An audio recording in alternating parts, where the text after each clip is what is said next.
Hello बच्चों, मैं लखन सैनी राजस्थान सरकार और वेदांता के CSR इनिशिएटिव ई कक्षा में आप सबका स्वागत करता हूं, जिसके टेक्निकल पार्टनर हैं मिशन ज्ञान। बच्चों, आज हम शुरू करेंगे कक्षा 10 की गणित की पाठ्य पुस्तक का अध्याय 12 वृत्तों से संबंधित क्षेत्रफल। भाग 1 में हम सीखेंगे किसी वृत्त का परिमाप और क्षेत्रफल ज्ञात करना। आपको अपनी नोटबुक और पेन तैयार रखनी है बच्चों। हर एक बात को ध्यान से समझते हुए नोट करना है, बाद में दोहरा कर हर एक बात को याद कर लेना है। देखिए, सबसे पहले चर्चा करते हैं वृत्त की परिधि की। तो वृत्त की परिधि कहो या वृत्त का कहो परिमाप, ये दोनों एक ही बात है बच्चों। वृत्त की परिधि का अर्थ है वृत्त का परिमाप, और किसी भी वस्तु का परिमाप क्या होता है? उसकी चारों ओर की बाउंड्री की लंबाई। अर्थात हम कह सकते हैं वृत्त की परिधि या परिमाप के बारे में, किसी वृत्त की परिसीमा या बाउंड्री पर एक चक्कर लगाने में तय किए गए पथ की लंबाई, एक चक्कर लगाने में तय किए गए पथ की लंबाई ही वृत्त की परिधि या सरकमफेरेंस कहलाती है। बात को समझो, किसी भी आकृति का परिमाप अगर आपको निकालना है तो उस आकृति की बाउंड्री पर आप लगा लो एक चक्कर, और एक चक्कर लगाने में जितनी दूरी तय की जाएगी वही दूरी क्या होगी? उस आकृति की परिमाप होगी, उस आकृति की परिधि होगी।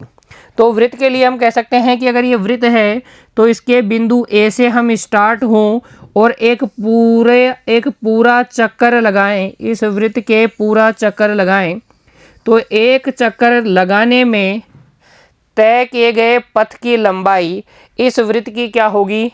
परिधि होगी। अब देखो बच्चों, ध्यान देने वाली बात है, यदि एक वृत्त की त्रिज्या कितनी है? r है। वृत्त की त्रिज्या r है तो वृत्त की परिधि क्या होगी? 2πr होगी। मेरी बात को ध्यान से सुनना, अब जो कह रहा हूँ, वृत्त की परिधि 2πr होने का मतलब ये है वृत्त पर एक चक्कर लगाने में तय की गई दूरी क्या होगी? 2πr होगी।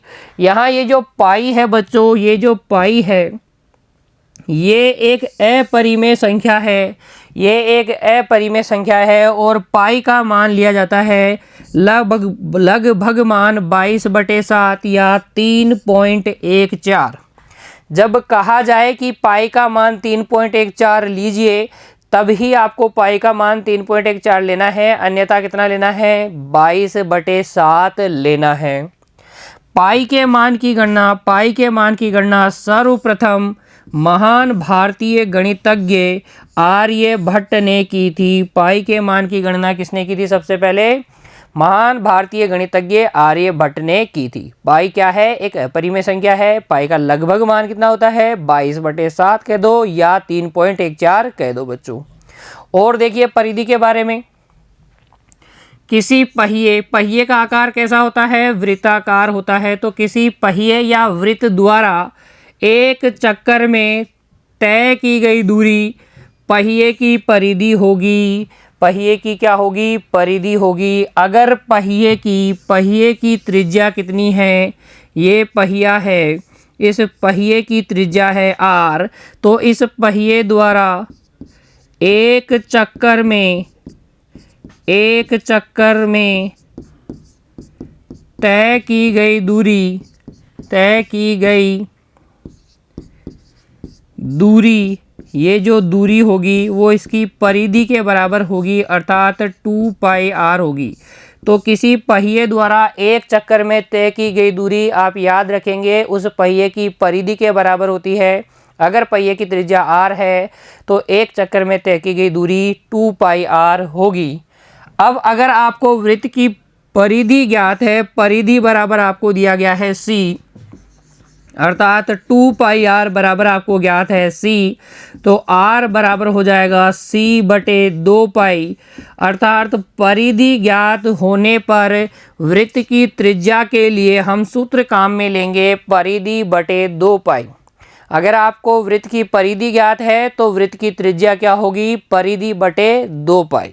ठीक है, यदि किसी पहिए की त्रिज्या r है, पहिए की त्रिज्या कितनी है बच्चों, r है, तब इस पहिए द्वारा n चक्रों में तय की गई दूरी कितनी होगी।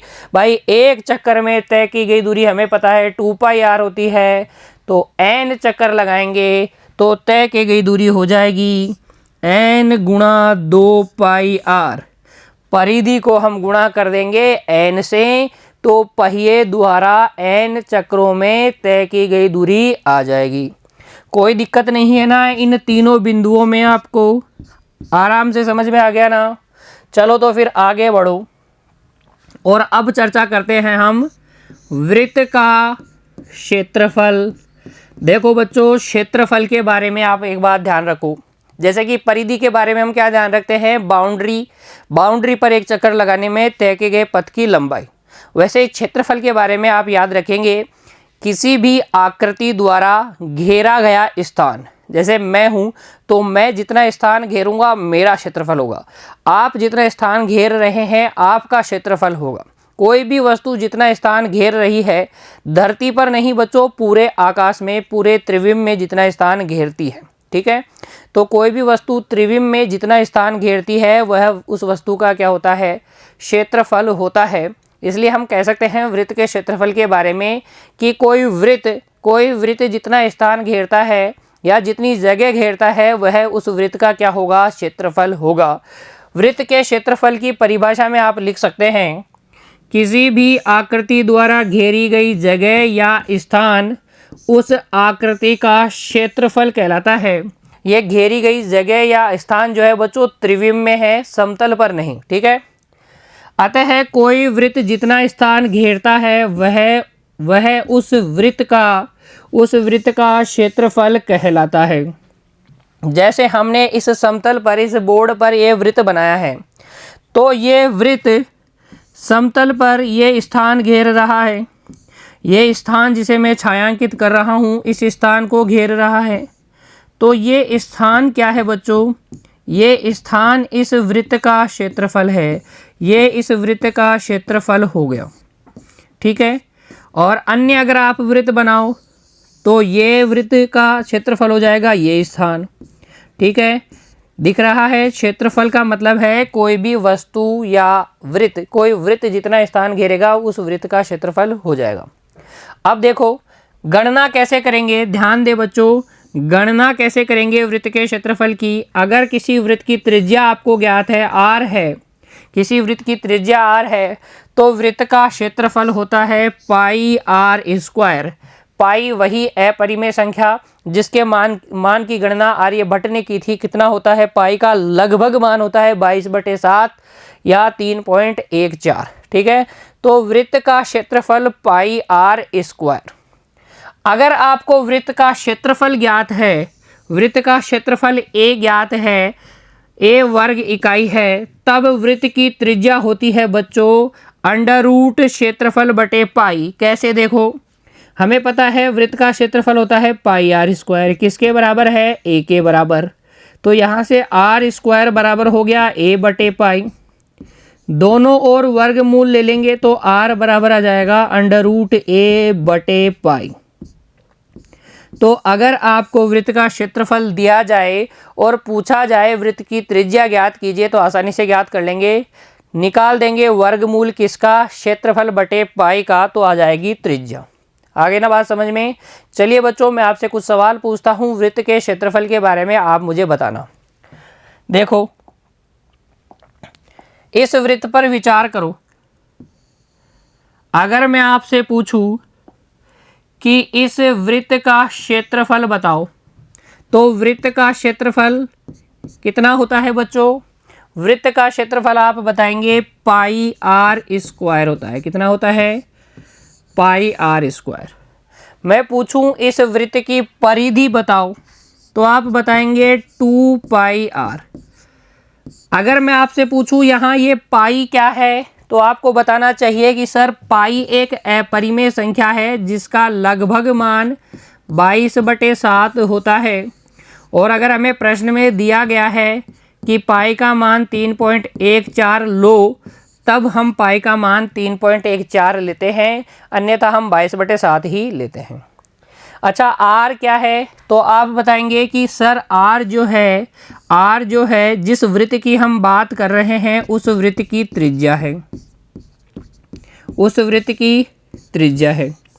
अगर मैं आपसे पूछूं कि आपको वृत्त का व्यास ज्ञात है, आपको मैंने दे दिया वृत्त का व्यास बराबर है d, अब इसका क्षेत्रफल बताओ, अब इसका क्षेत्रफल बताओ। तो देखो, पहले आप व्यास से क्या ज्ञात करोगे? त्रिज्या ज्ञात करोगे। व्यास से त्रिज्या कैसे ज्ञात करते हैं? हम भाग लगा लेते हैं व्यास में 2 का, यानी व्यास का आधा कर देते हैं तो त्रिज्या आ जाती है। अतः क्षेत्रफल क्या हो जाएगा? वृत्त का क्षेत्रफल हो जाएगा पाई आर स्क्वायर, यानी d/2 का स्क्वायर। तो अगर व्यास के रूप में हम देखें वृत्त का क्षेत्रफल, तो पाई d स्क्वायर बाई क्या होता है? 4। व्यास के रूप में, व्यास के पदों के रूप में वृत्त का क्षेत्रफल होता है पाई d स्क्वायर बटे 4। कुछ और बातें आपको वृत्त के बारे में याद रखनी है बच्चों। देखो क्या क्या वो बातें हैं। अर्धवृत्त, आधे वृत्त का अगर आपसे पूछा जाए, आधे वृत्त का क्षेत्रफल अगर आपसे पूछा जाए, अर्ध वृत्त का क्षेत्रफल, तो आप बता देंगे कैसे? पूरे वृत्त का होता है पाई आर स्क्वायर, तो आधे वृत्त का हो जाएगा पाई आर स्क्वायर बटे 2। अगर आपसे पूछा जाए अर्ध वृत्त का परिमाप, यानी कि अर्धवृत्त की बाउंड्री की लंबाई, तो आप बताएंगे देखो 1/2, आधी तो वृत्त की परिधि, आधी तो पूरे वृत्त की परिधि में से आधी तो परिधि आ जाएगी, है ना। ये आधी तो परिधि आ जाएगी, साथ में ये व्यास भी आएगा, साथ में ये व्यास भी आएगा बाउंड्री की लंबाई के लिए, तो ये 2r साथ में आएगा।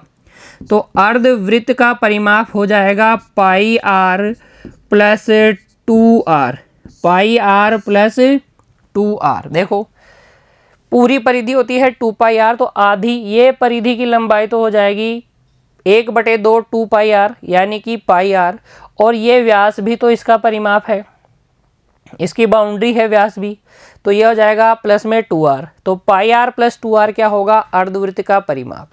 ऐसे ही अगर हम बात करें बच्चों वृत्त के चतुर्थांश की, किसकी बात करें?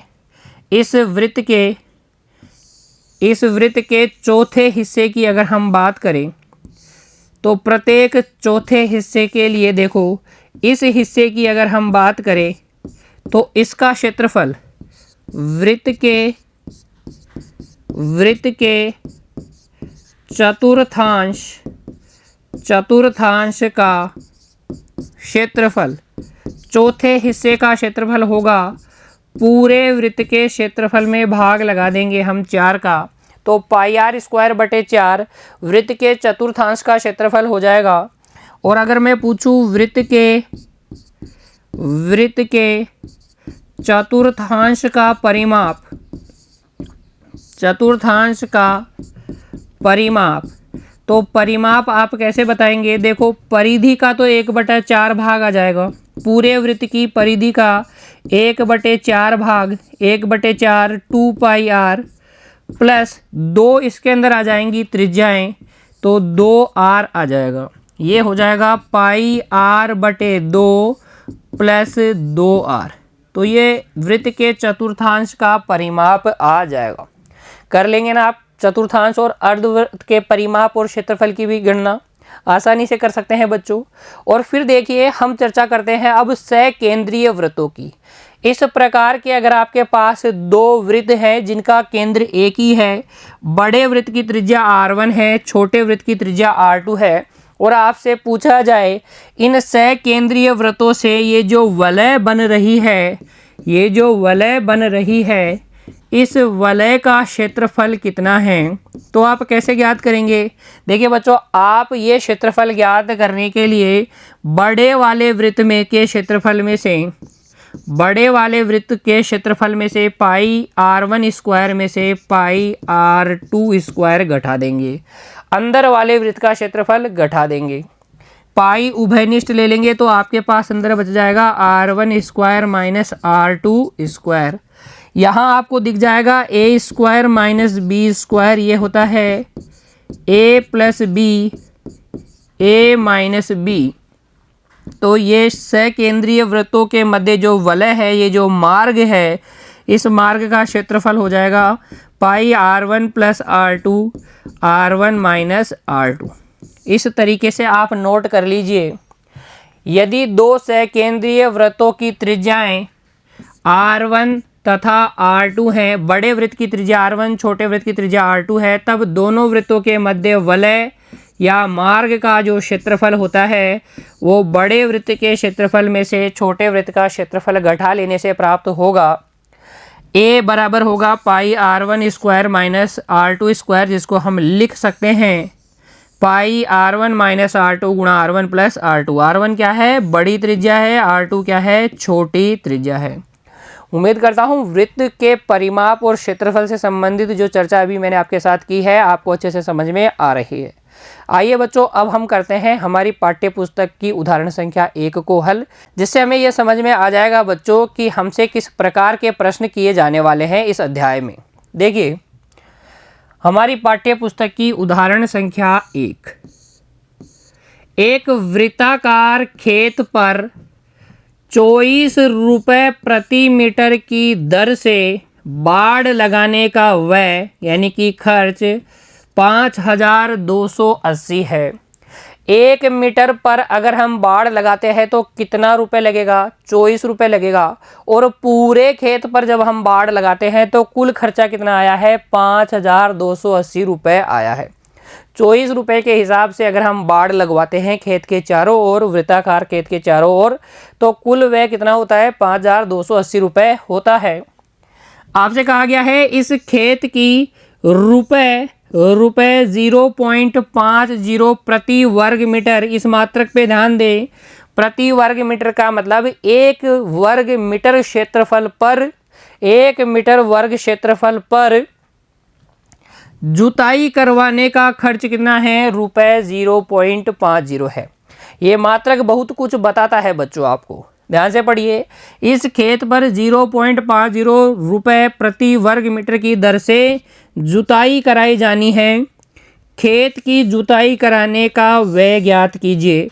तो आपको यहाँ दिया गया है 1 वर्ग मीटर क्षेत्रफल पर जुताई कराने का खर्च, और आपसे पूछा गया है पूरे खेत पर अगर हम जुताई कराएं तो कितना खर्च लगेगा, यानी कि आपको निकालना है इस खेत का क्षेत्रफल और फिर उसको गुणा कर देना है 0.50 से, ताकि कुल खर्च आ जाए।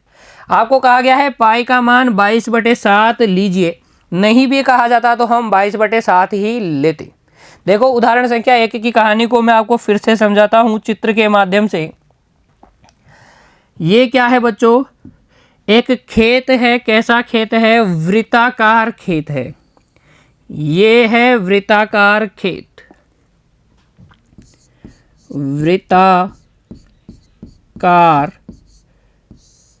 खेत। और इस वृत्ताकार खेत के बारे में आपको बताया गया है। देखो, हल में आप इस प्रकार से खेत बना लेंगे। आपको बताया गया है कि प्रति मीटर बाड़ लगाने का खर्च है 24 रुपये। 1 मीटर पर अगर आप बाड़ लगवाते हो, ये बाड़ 1 मीटर पे लगवाओगे तो 24 रुपये लगेंगे, और पूरे खेत पे लगवाओगे तो 5280 रुपये लगेंगे 24 रुपये के हिसाब से। तो यहाँ पर पूरे खेत पर बाड़ लगाने का खर्च आपको पता है, प्रति मीटर खर्च आपको पता है, तो खेत पर बाड़ की लंबाई आप ज्ञात कर सकते हैं, या मैं कहूँ इसकी परिधि आप ज्ञात कर सकते हैं। कैसे? देखो, लिखेंगे क्योंकि खेत पर बाड़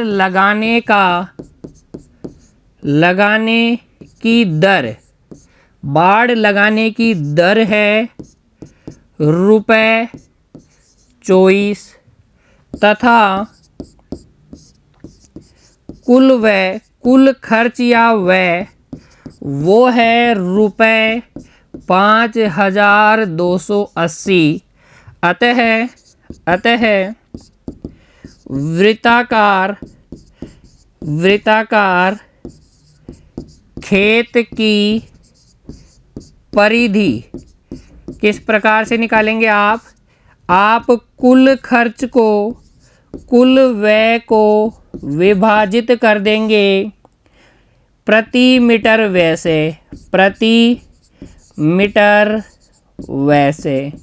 तो देखो यहाँ पर खेत की परिधि आ जाएगी आपके पास 5280 बटे प्रति मीटर वे कितना है 24 का भाग लगाइए। 24 दूनी 48, 4 बच गया, 24 दूनी 48 और ये 0, तो ये आ जाएगी 220 मीटर। कितनी आ जाएगी 220 मीटर। हम इस खेत की परिधि क्यों निकाल रहे हैं? क्योंकि देखो बच्चों, हमसे पूछा गया है कि अगर हम इसकी जुताई करवाएं तो 1 वर्ग मीटर का खर्च है 0.50 रुपए। पूरे खेत की जुताई कराने का खर्च हमें ज्ञात करना है, तो पूरे खेत का क्षेत्रफल हमें पता होना चाहिए। खेत है वृत्ताकार, क्षेत्रफल होगा पाई आर स्क्वायर, तो हमारे पास होनी चाहिए त्रिज्या, और त्रिज्या ज्ञात करने के लिए ही पहले हमें ज्ञात करनी होगी परिधि। क्योंकि देखो पूरे खेत पर बाड़ लगाने का खर्च हमें पता है, ये पूरी लंबाई पर बाड़ लगाने का खर्च मुझे पता है और बाड़ लगाने की दर भी मुझे पता है, तो मैं ये पूरी लंबाई ज्ञात कर सकता हूँ आसानी से कुल खर्च में प्रति मीटर खर्च का भाग लगा के। और ये जो पूरी लंबाई होगी यही खेत की परिधि होगी। अब देखो, अगर मैं इस खेत की त्रिज्या को क्या बोलूँ, आर बोलूँ, माना खेत की त्रिज्या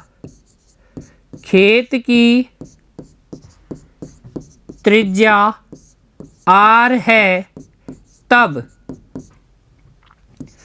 2 पाई आर बराबर हो जाएगा 220।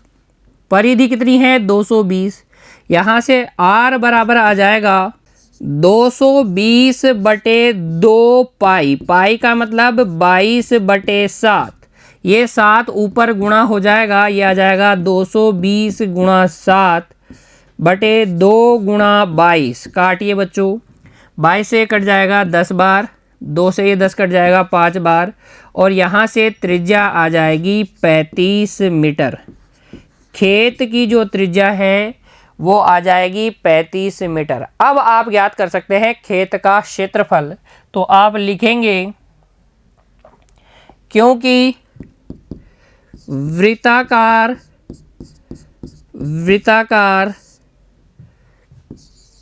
खेत की त्रिज्या आर आपके पास है 35 मीटर, अतः खेत का क्षेत्रफल वो हो जाएगा पाई आर स्क्वायर, यानी कि 22 बटे 7, आर कितना 35, तो 35 गुणा 35, ये 7 से 35 5 बार कट गया, 22 पंजे 110 होता है, ये गुणा 35, ये आ जाएगा देखो 0, 35 से कम 35 हासिल 3, 35 से कम 35 और 3 38, तो 3850 वर्ग मीटर या मीटर स्क्वायर। खेत का क्षेत्रफल आपके पास आ गया है 3850 मीटर स्क्वायर। आपको ज्ञात करना है जुताई करने का खर्च, तो अब आप लिखेंगे, देखो बच्चों, क्योंकि 1 मीटर स्क्वायर खेत पर जुताई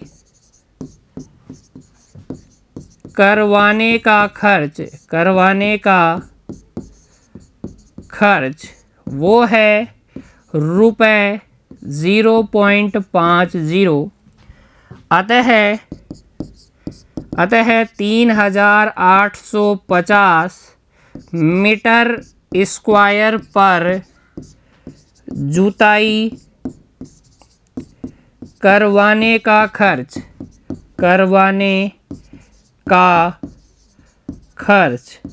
ये आ जाएगा, देखो 0.50 को गुणा कर दीजिए 3850 से, ये आ जाएगा आपके पास, देखो 0.50 का मतलब हो गया 1/2 गुणा 3850, आधा कर दीजिए तो यह जाएगा 1925 रुपये। यही आपका क्या होगा बच्चों, अभिष्ट उत्तर होगा। यही आपका क्या होगा, अभिष्ट उत्तर होगा। तो उदाहरण 1 के माध्यम से हमने सीखा कि वृत्त के परिमाप और क्षेत्रफल से संबंधित किस प्रकार के प्रश्न हमसे किए जा सकते हैं। देखिए बच्चों, नोट कीजिए इस उदाहरण के हल को, और आप बिना देखे इसको हल करेंगे, बिना देखे इसको हल करेंगे, अच्छे से प्रैक्टिस करेंगे। मिलते हैं बच्चों अगली कक्षा में, तब तक के लिए आप पढ़ते रहिए, खुश रहिए, धन्यवाद।